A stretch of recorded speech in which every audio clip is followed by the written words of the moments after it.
Hello and welcome to the next edition of the BriefingsDirect Voice of the Customer podcast series. I'm Dana Gardner, Principal Analyst at Intra Arbor Solutions, your host and moderator for this ongoing discussion on digital transformation success stories. Stay with us now to learn how agile businesses are fending off disruption in favor of innovation. Our next IT business model innovation interview explores how pay-as-you-go models have emerged as a new way to align technology needs with business imperatives. We'll now learn how global aerospace and defense integrator Northrop Grumman has sought a revolution in business model transformation and how it acquires and manages IT. Here to help us define how cloud-like consumption models can be applied broadly across IT, we're joined by Ron Foudray. He's the Vice President, Business Development for Technology Services at Northrop Grumman. Welcome, Ron. Hey, good morning. Actually, good afternoon. Thank you for having me. I appreciate it. Yeah, we're delighted to have you with us. Let's start at sort of a high level. What are some of the trends that are driving a need to change how IT is acquired? People, of course, have been buying IT for 40 more years. Why a change now? Well, I think, on our customer space, which is primarily the government space across the globe, customers see the dynamic nature of which IT and technology, that innovation occurs.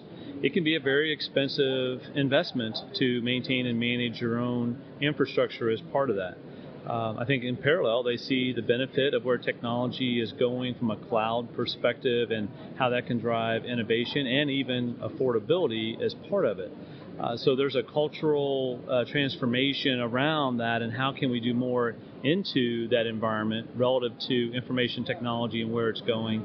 And then I think that gets to the things that you were just using in your opening comments as to how do you transform then this business model that goes along with that to provide it to our customers, which in this case traditionally haven't thought about those business models in that context.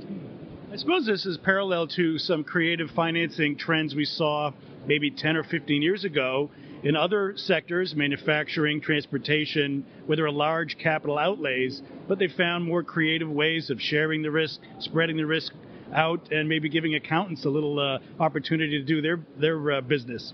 Yeah, I think that's a great analogy. You can look at it like if you're going to buy or lease a car, and as we've heard here at the Discover event today, by some of the folks who've been guest speakers, the future, maybe we don't buy cars. Maybe we're just accessing via Uber or Lyft or some other pieces of it. But it's that kind of transformation and that model that we need to be willing to embrace both culturally, but also financially. And what does that mean, and how do we leverage that?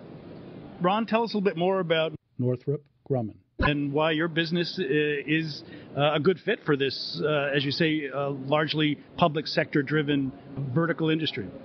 Yeah, so I've been in the aerospace and defense market for 36 years. Northrop Grumman clearly is a market-leading global company, global security company, and we focused primarily on building manned and unmanned platforms that we have as part of our portfolio. Also sensors that go along with that. You may have heard of something called C4ISR, command and control, computers, communications, intelligence, surveillance, and reconnaissance. And it's those types of sensors and things that we bring to the table. In my portfolio on the technology services side, we're providing that differentiated capability for how we support, maintain, upgrade, modernize that infrastructure, and then also providing things, the capabilities of how we can provide customers more broadly from that perspective. So we focus primarily on 5 core pillar areas: autonomous systems, strike, if you think about strike platforms, also in logistics, cyber, and C4ISR that I mentioned earlier. And correct me if I'm wrong, but you're not only in the delivery of these objects and these solutions, but you're an integrator for the ecosystem that has to come together to provide these, and of course that includes information technology. Exactly. In fact, sometimes when I go talk to a customer, it's like Northrop Grumman information technology, and they're trying to connect the dots. So yeah, I think of Northrop Grumman, I think of the platforms and the sensors and the systems. I'm not immediately connected into the enterprise infrastructure aspect. And I share with them that as we think about the digital transformation that's ongoing, it's been ongoing inside our warfighting apparatus around the world for some time. And so as we think about, when you hear things in the data center or at the edge, well, the edge for our warfighters is anywhere that their systems and sensors are being deployed. And we need to be able to do more of that processing and that storage and be able to do things in real time at that closer point of need. And thus the need to kind of be really driving innovation and enterprise IT and how you connect into and leverage that back across those systems and sensors and platforms.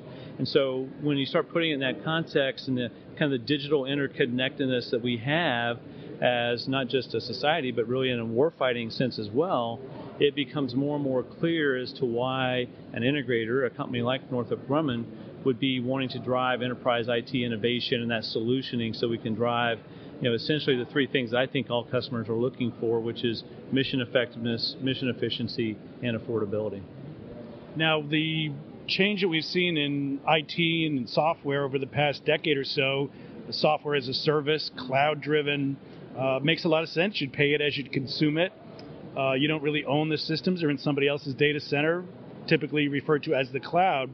But I'm going to guess that in your business, public cloud isn't where you're going to put your data center. It's probably more of an on-premises, close to the point of value, if you will. So how does you translate a software as a service consumption model to an on-premises data center effectively? Yeah, that's a great observation. I think you're astute in pointing that out, because government customers traditionally have had a greater need for a level of control and compliance, and with the data and the applications, the types of applications, whether it's the clearance level of the information or just the type of information that's being collected, that sensitivity. That said, there's still in some types of that information back office type of things that may be appropriate for a public cloud that you could commingle that today. But very clearly there is more and more of a push for that on-premises solution set. And when the customers start thinking about the cloud and they're modeling their enterprise on a cloud capability, they tend to use the model of, well, how can I get the same affordability outcomes that a public cloud provider is going to be able to offer when they're amortizing their costs and those elements across all those other customers versus an on-prem solution that a customer may have that is only theirs. And so the business model innovation that we are talking about and driving is that consumption-based on-prem solution that gets more creative in how you look at the residual values. And in our space, there's a lot of digital data that won't come back into the equation that is not able to realize residual value. It's kind of like, hey, when you bring that leased car back that we were talking about earlier, if you go more than 30,000 miles, it still has this much value after 2 years or whatever your lease period was. In a lot of cases in the government environment, depending on where it's living, those digital fingerprints of what is there is going to have to stay on the customer site or get destroyed. So you can't assume that into the model. So there's a lot of different variables that are driving it. And that's where the innovation comes in. And how do you work as an integrator and as partners, like we see here with HPE and others in the marketplace, to drive that innovation? Yeah. So it must be interesting if you have your consumer, in this case, let's say a major government or a military organization in the world, they want to do this on a pay-per basis, but your supply chain, they might want to get paid up front on a CapEx basis. So how are you able to drive this innovation, this revolution in pricing and in economics for solutions back into that supply chain so that you're not stuck in the middle? Right.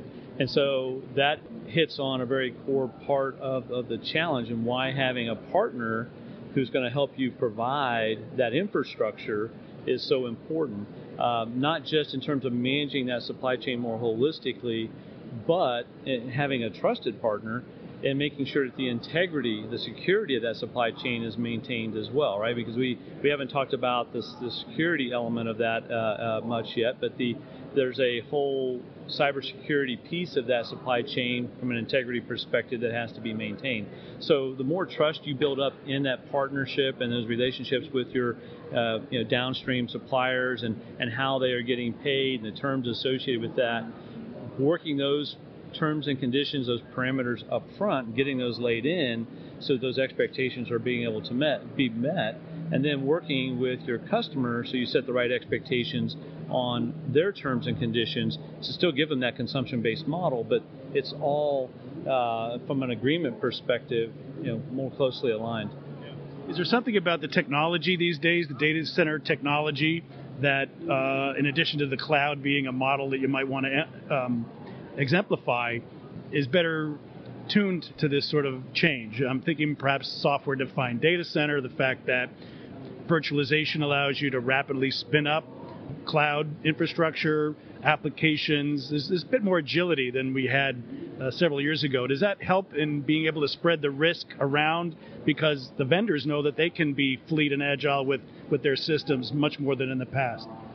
Yeah, I think we do a lot from a software perspective as a systems integrator in the defense market space, and I think software is really the key. I mean, hardware clearly is the enabling feature and function that's driving that, but software is really what's driving the digital transformation, and I think that element in and of itself is really what's helping to transform the way that we think about that innovation, not just on the technology side, but also on the business model side and how it's consumed. And so we're putting a lot of energy into that software transformation, as part of that digitization aspect, not just in terms of how quickly we can provide those drops from an agile development, DevOps, dev security operations perspective, but in terms of the type of services that are delivered with it and how you look at it. And then changing the model, the business model in parallel, sometimes can be too many, kind of to avoid engineering principle 101, never introduce more than one key change at a time. So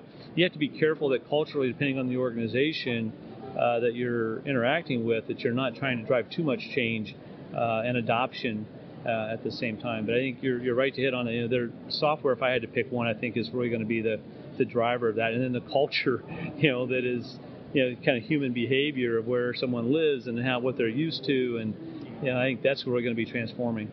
Sure, we've gone from 3 to 5 year cycles to sometimes 2 to 3 month cycles, with builds being very rapid, and we're certainly seeing a lot of services orientation up and down the stack.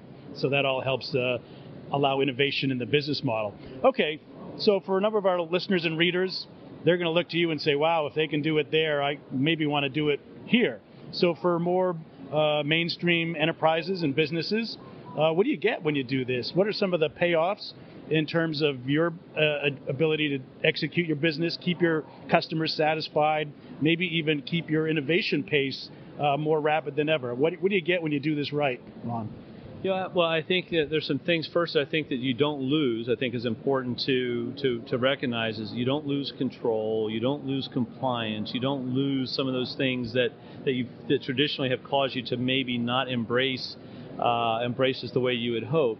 I think what you do get is, you get the ability to leverage innovation from a technology perspective as it happens, because your provider is going to be able to scale in and scale out technology as needed. You're going to be able to provision more dynamically in that environment. So I think if you've got the right partner and your integrator and their provider, you should be able to anticipate and get in front of some of that change that drives the scalability challenges that happen today, so you can get the provisioning and get the resourcing that you need.